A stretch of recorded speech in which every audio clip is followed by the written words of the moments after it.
बिस्मिल्लाहिर्रहमानिर्रहीम। अस्सलाम वालेकुम नाज़रीन, मैं हूं साकिब बशीर। आज की वीडियो में हम दो मौज़ूआत पे बात करेंगे। एक मौजू हमारा ये होगा कि हुकूमत वक़्त ने थोड़ी देर पहले वज़ीर इत्तलात ने यह ऐलान किया है कि हुकूमत ने पाकिस्तान तहरीक इंसाफ पर पाबंदी का फ़ैसला किया है। इस पाबंदी का फ़ैसला जो है वो कैसे जो है वो मजबूत फ़ैसला नहीं है और क्यों इस पर अमल दरामद उस तरह नहीं होता नज़र आ रहा, इस पर बात करेंगे। और इसके अलावा आर्टिकल 6 लगाने का फ़ैसला किया है इमरान खान, आरिफ अलवी और साबिक जो डिप्टी स्पीकर हैं कासिम सूरी उन पर। और इसके अलावा तीसरा फैसला यह किया गया है कि जो सुप्रीम कोर्ट ने मखसूस नशिस्तों के केस का फैसला दिया है उसके खिलाफ नजरसानी की दरखास्त जो है वो दायर की जाएगी। तीनों फैसले बड़े अहम हैं। इन तीनों पे तफसील के साथ बात करेंगे कि हुकूमत क्यों पैनिक में चली गई है, हुकूमत क्यों बखलाहट में चली गई है और बज़ाहिर ये फैसले जो है वो कितनी देर कायम रह सकेंगे, इस पे तफसील के साथ बात करेंगे और तरीकाकार क्या होता है इस किस्म के फैसलों का। इसके अलावा सनम जावेद जो है उसके हवाले से इस्लामाबाद हाई कोर्ट ने एक बड़ा ऑर्डर जारी किया है, बड़ा फैसला किया है। उस ऑर्डर के हवाले से आपको आगाह करेंगे क्योंकि सनम जावेद का मामला जो है वो बड़ा ही दर गंभीर। मैंने कल भी आपको बताया था कि गिरफ्तारी रिहाई जो है ये मामला चल रहे हैं। लाहौर से लेकर सरगोदा, मियांवाली, गुजरांवाला, इस्लामाबाद, अब बलोचिस्तान जो है वो ले जाने की कोशिश की जा रही है सनम जावेद को। अब सनम जावेद के हवाले से कल बड़ा अहम फैसला भी आया था, तफसील के साथ जो है वो इस पे बात करेंगे। सबसे पहले हम सनम जावेद के केस पे बात कर लेते हैं। सनम जावेद जो है उनको कल जो बैरिस्टर मियां अली इशफाक हैं, जो वकील हैं, उनके दफ्तर के बाहर से पुलिस ने, इस्लामाबाद पुलिस ने गिरफ्तार किया। वीडियो में नजर आ रहा है कि इस्लामाबाद पुलिस में खवातीन जो एहलकार हैं वो सनम जावेद को गिरफ्तार कर रही हैं। इससे कबल कल जो है वो तकरीबन 4 बजे ये खबर आई कि FIA का जो मुकदमा था सनम जावेद के खिलाफ जिसमें उनको परसों जो है वो गिरफ्तार किया गया था और FIA ने रिमांड के लिए कल जो है वो पेश किया मजिस्ट्रेट के सामने। तो तब हुआ कुछ यूं कि वहाँ पे जो मजिस्ट्रेट थे उन्होंने उस मुकदमे में से सनम जावेद को डिस्चार्ज कर दिया, रिहा करने का हुक्म किया। तो फौरी तौर पर मियां अली इशफाक अपने दफ्तर लेके आए, वहाँ पे पुलिस पहुंची, पुलिस ने गिरफ्तार कर लिया। फिर ये खबर आती रही रात को कि पुलिस ने FIA ने गिरफ्तारी डाली है, पुलिस ने डाली है, नैब ने डाली है, किसने गिरफ्तारी डाली है, कोई जो है वो कंफर्म खबर नहीं आई। सुबह सुबह ये पता चला कि बलोचिस्तान पुलिस जो है वो पहुंच गई है उनको गिरफ्तार करने के लिए। तो बलोचिस्तान पुलिस की जो FIR है वो मैंने पढ़ी, बड़ी इंटरेस्टिंग, बड़ी दिलचस्प FIR है।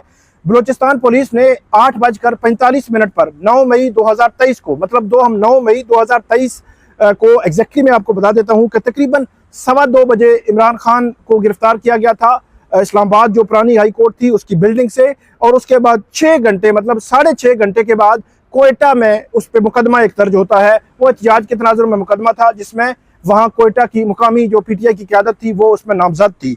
वो FIR देखी तो उस FIR से जो है वो ये पता चलता है कि उनको किसी, जिस तरह होता है कि जो मुल्ज़मान होते हैं उनके नाम लिखे होते हैं, 10 मुल्ज़मान हैं, 20 मुल्ज़मान हैं, उन नाम लिखे होते हैं, उसके बाद लिखा होता है व नामालूम। तो जो व नामालूम वाला जो एरिया है, शायद ऐसे लगता है कि बलोचिस्तान पुलिस ने उनको सनम जावेद को उस खाते में रखा है। कि सनम जावेद जो है वो एक PTI की कारकुन थी लाहौर में। जब ये जो है वो 9 मई नहीं हुआ था, इनकी गिरफ्तारी नहीं हुई थी, इनकी पै दर पै जो है वो गिरफ्तारियां रिहाइयां नहीं हुई थी, केसेस इनके नहीं बन रहे थे। तो उस वक्त जो है वो इस वाले से कुछ नहीं कहा जा सकता था कि जो सनम जावेद जो है वो इतनी पॉपुलर है। लेकिन जैसे जैसे ये मामलात आगे बढ़ते गए, चीज़ें आगे बढ़ती गई, उसके बाद ये सिनेरियो क्लियर होता गया कि सनम जावेद को एक जो है वो बड़ा लीडर बना दिया गया, एक बड़ी पॉपुलैरिटी उसको दे दी गई। जब आप बार बार गिरफ्तार करेंगे तो लोग भी कहेंगे कि ये क्या मामला चल रहा है। अगर सनम जावेद जो है उनको 9 मई के मुकदमे में गिरफ्तार किया गया, 9 मई उनके खिलाफ सॉलिड सबूत हैं, मेरिट पर उसमें इंसदाद दहशतगर्दी अदालत में मुकदमा बनाएं, ट्रायल करें, सजा दें, कैद करें, जो भी है वो तो कानून के मुताबिक जो उसकी सजा बनती है वो उसको मिलनी है। वो बेशक आज जो है उसकी जमानत हो जाए, 6 माह बाद फैसला आए तो उसको दोबारा गिरफ्तार किया जा सकता है। अगर उसके खिलाफ फैसला आता है तो ये दो राय नहीं है, अगर किसी ने जुर्म किया है तो उसकी सजा उसको मिल जाएगी। तो इसलिए ये मामला जो है वो चलता चलता अभी भी बलोचिस्तान पुलिस जो है वो इस्लामाबाद कचहरी में मौजूद है।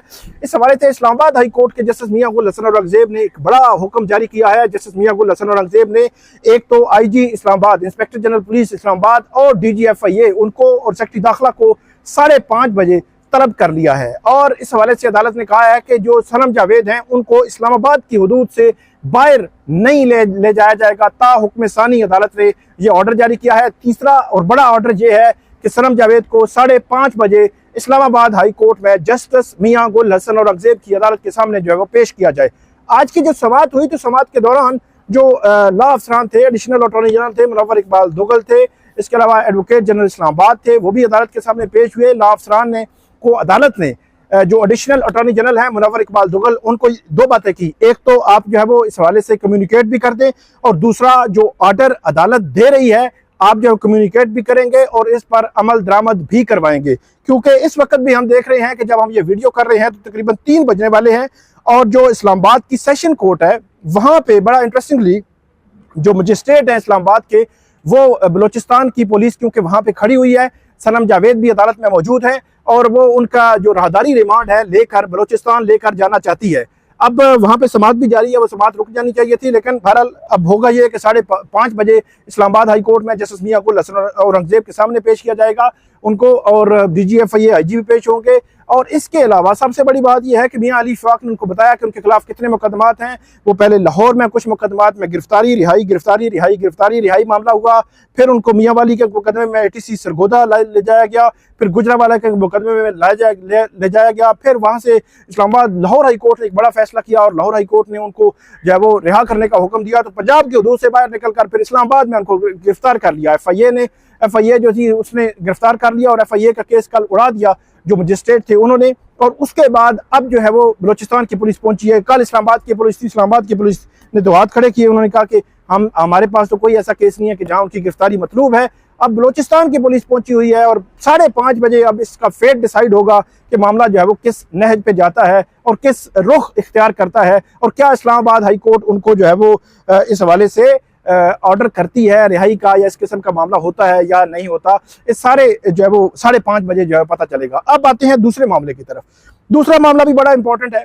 PTI को मखसूस नशिस्तें मिली, 78 ये मखसूस नशिस्तें थी मुल्क भर से, कौमी असम्बली, सूबाई पंजाब असम्बली, फिर सिंध असम्बली और खैबर पख्तूनख्वा असम्बली से।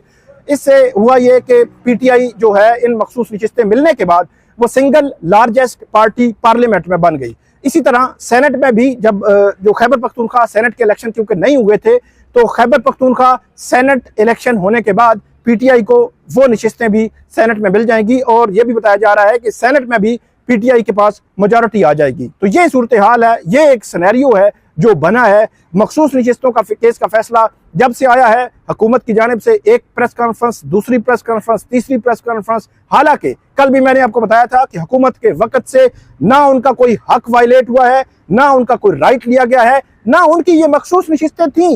एक सिंगल भी मखसूस नशिस्त जो है वो हुकूमत की नहीं थी, या बाकी पॉलिटिकल पार्टीज की नहीं थी, मुस्लिम लीग नून की नहीं थी, पीपल्स पार्टी की नहीं थी, किसी जमात की नहीं थी कि वो लेकर जो है वो तकसीम कर दी गई हो या PTI को दे दी गई हो। सुप्रीम कोर्ट ने एक फैसला किया जो आइन की मंशा के मुताबिक, जो डेमोक्रेटिक नाम्स है उनके मुताबिक, और जो पार्लियामान को मजबूत करने वाला फैसला। और अगर मैं बार बार आपको कहता हूं कि अगर ये नशिस्तें हुकूमत वक्त को बांट दी जाती, माले गनीमत दे दिया जाता, तो वो जो है वो असल में नजरिया जरूरत होता। ये जो फैसला हुआ है आइन की और आइन की मंशा के मुताबिक हुआ है। पब्लिक मैंडेट, पब्लिक ने जिसको मैंडेट दिया था वो मैंडेट उसी को दिया गया है। ये तो नहीं हो सकता कि पब्लिक ने वोट X को दिया हो, आप Y को देकर वो कानून साजियां करते रहे, ऐसा नहीं है। चाहे जाए कि हुकूमत वक्त मखसूस नशिस्तों के इस फैसले के बाद जो PTI है उनको इंगेज करें, PTI के साथ बातचीत शुरू करें, उनको बताएं कि हम जो है वो हमारे जो इख्तलाफात मौजूद हैं कहीं ना कहीं हम, लेकिन कोई ऐसे पॉइंट्स हैं जहां पे यकजा हो सकते हैं, तो उनको इंगेज किया जाए। चाहे जाए कि आप जो है वो उनको एक पॉलिटिकल पार्टी उठ के दूसरी पॉलिटिकल पार्टी पर जो है वो पाबंदी लगाने का सोचे। अब जो पहला फैसला किया है, पहले उस पर बात करते हैं कि PTI पर पाबंदी लगाने का फैसला किया गया। अच्छा, जो PTI या कोई भी पॉलिटिकल पार्टी है उस पर पाबंदी लगाने का फैसला जो है वो जो तरीकाकार है वो आपके सामने में रख देता हूँ। सबसे पहले तो हुकूमत वक्त ये देखती है कि कोई भी political party anti state activities में अगर मुलविस है और वो साबित हो जाए, तो उसके बाद जो काबीना है वो फैसला करती है कि उस पर पाबंदी का, उसका मामला सेनेट और पार्लियामेंट में भी जा सकता है, लेकिन आखिरकार उसकी तौसीक सुप्रीम कोर्ट ने करनी होती है। सुप्रीम कोर्ट जो है वो उसको सुन भी सकती है दूसरी पार्टी को, और उसके बाद तौसीक या जो है वो उसको रद्द करती है वो सुप्रीम कोर्ट करती है। सुप्रीम कोर्ट के पास मामला जाता है। ये एक पूरा मुरवजा तरीकाकार है। आज तक जो पॉलिटिकल पार्टी जिन पर पाबंदी लगी है उनमें से जो 1976 का ये बताया जा रहा है, 1954 पहले पाकिस्तान कम्युनिस्ट पार्टी ये थी।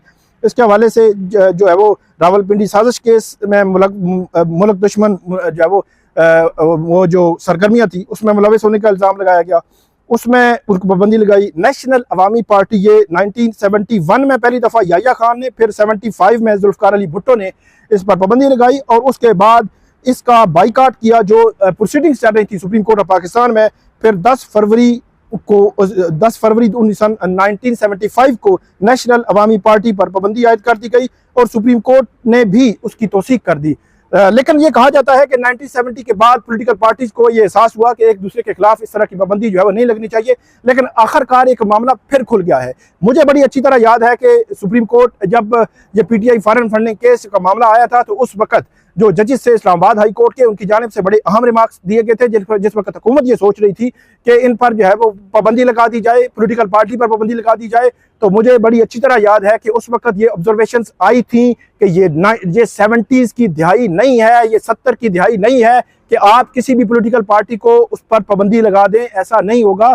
तो ये एक मामला है जो हुकूमत वक्त ने, अब बज़ाहिर ऐसे लगता है कि हुकूमत वक्त जो है वो बौखलाहट में भी है, प्रेशर में भी है और पैनिक में भी नजर आ रही है जो इतना बड़ा फैसला किया गया है। क्योंकि ये फैसला एक तो हुकूमत को ऊपर भी आ सकता है कि कल सुप्रीम कोर्ट के पास तौसीक जाएगी तो सुप्रीम कोर्ट बिल्कुल भी इसकी तौसीक नहीं करेगी जो लग रहा है हमें, और सुप्रीम कोर्ट के पास मामला गया, तौसीक ना हुई तो हुकूमत जो है वो सुबकी उसका सामना होगा, सुप्रीम कोर्ट को जो हुकूमत वक्त को सुबकी का सामना जो है वो करना पड़ेगा। एक तो मामला है ये कि जो पाबंदी लगाने का जो फैसला है इस पर अमल दरामद क्यों जो है वो मुश्किल नजर आ रहा है, वो मैंने आपको बताया। इसके अलावा दूसरी जो चीज़ है वो ये है, जो मैंने आपको बताया कि वो पॉलिटिकल पार्टी होने के नाते उस पर पाबंदी लगाना इस तरह जो है वो आसान नहीं होगा। फिर हुकूमत कहती है कि दहशतगर्दी की वारदातों में, एंटी स्टेट एक्टिविटीज़ में वो मामलात सारे अदालतों में पड़े हुए हैं। 9 मई के किसी एक सिंगल केस में भी फैसला नहीं आया कि जहाँ पे ये चीज़ें साबित हो जाए। हुकूमत कहती है कि हमारे पास साइफर, हमारे पास जो है वो जो FIA जो IMF को खत लिखा था वो, और इस किस्म की एक्टिविटीज जो है वो हमारे पास सबूत मौजूद है। अच्छा, इसमें जो साइफर वाला मामला है उसकी हद तक मैं बात करूंगा। साइफर में बरियत हो चुकी है, साइफर को हुकूमत जो रद्द कर चुकी है, साइफर जो है वो साबित नहीं कर सकी अदालत के सामने किसी तरह भी जो हुकूमत वक्त है उसकी प्रोसिक्यूशन है FIA साबित नहीं कर सकी और उसमें जो है वो बरियत हो चुकी है और उसको जो है वो बुनियाद बनाकर हुकूमत ये कह रही है कि हम जो है वो इस पर पाबंदी लगाएंगे। इसके अलावा ये कहा गया है कि आर्टिकल 6 लगेगा और आर्टिकल 6 किस किस पर लगेगा, इमरान खान, आरिफ अलवी और इसके अलावा साबिक जो डिप्टी स्पीकर हैं कासिम सूरी, उन पर लगेगा और उसमें भी इस किस्म की एक्टिविटीज़ का भी बताया गया है। और इसमें यह कहा गया है कि जब 2022 में 10 अप्रैल को जो कासिम सूरी ने जो काम किया था वो गैर आईनी था और उस पर आर्टिकल 6 जो है वो लगाने हुकूमत कह रही है कि हम जो है वो आर्टिकल 6 लगाएंगे। अब यह भी मामला है कि इससे कबल जो डिक्टेटर थे, जो आमर थे, उन पर आर्टिकल 6 की बात की जाती थी और आर्टिकल 6 एक ही डिक्टेटर पर लगा। आज तक जो है वो जितने भी मार्शल लॉ आए 30-35 साल जो है वो जब से पाकिस्तान बना है 30-35 साल जो डिक्टेटर थे, मिलिट्री डिक्टेटर आमर, वो उन्होंने 35 साल गुजारे हैं। एक के खिलाफ जो है वो आर्टिकल 6 लगा लेकिन उसको भी बाहर भेज दिया गया, वो दुबई रहा, फिर वापस आए, फिर वो फौत हो गए। अल्लाह जो है वो अब मामला जो है वो अल्लाह ताला के सुपुर्द है उनका। तो लेकिन उनका आर्टिकल 6 की कार्रवाई हुई। जो वकार सेठ थे साबिक chief justice Peshawar high court, वो खसूसी अदालत को हेड कर रहे थे, उन्होंने फैसला दिया और वकार सेठ के खिलाफ क्या किया गया, क्या क्या बातें हुई, वकार सेठ को क्या नहीं कहा गया। उसके बाद उस वक्त की PTI हुकूमत थी और आर्टिकल 6 जो है वो किस पर लगा था और आर्टिकल 6 की कार्रवाई को जो है वो उस पर फैसला दिया था वकार सेठ साहब ने। लेकिन क्या हुआ, उसको जो है वो लाहौर हाई कोर्ट ने उड़ा कर रख दिया, मखसूस जो खसूसी अदालत थी उसी को फारिग कर दिया और उसके बाद मामला सुप्रीम कोर्ट में पड़ा रहा और उसमें फर्दर जो है वो कार्रवाई हुई और सुप्रीम कोर्ट ने फैसला जो है वो इस हवाले से ऑब्जर्वेशन दी। तो ये एक चीज़ है कि आर्टिकल 6 तब जो है वो लगा एक डिक्टेटर पर। अब जो है वो हुकूमत वक्त कह रही है कि 3 पोलिटिकल जो है वो लीडर्स हैं, एक पोलिटिकल पार्टी के 3 लीडर्स हैं, उन पर जो है वो हम आर्टिकल 6 लगाएंगे। अब ये मामला भी देखना पड़ेगा कि कैसे वो आर्टिकल 6 जो है वो कार्रवाई करते हैं और किस बुनियाद पर करते हैं, किन सबूतों की, किन शवाहिद की बुनियाद पर ये आर्टिकल 6 की कार्रवाई जो है वो हुकूमत करती है। तीसरा मामला है मखसूस नशिस्तों के खिलाफ नजरसानी की दरखास्त हुकूमत ने दायर करने का फैसला किया है।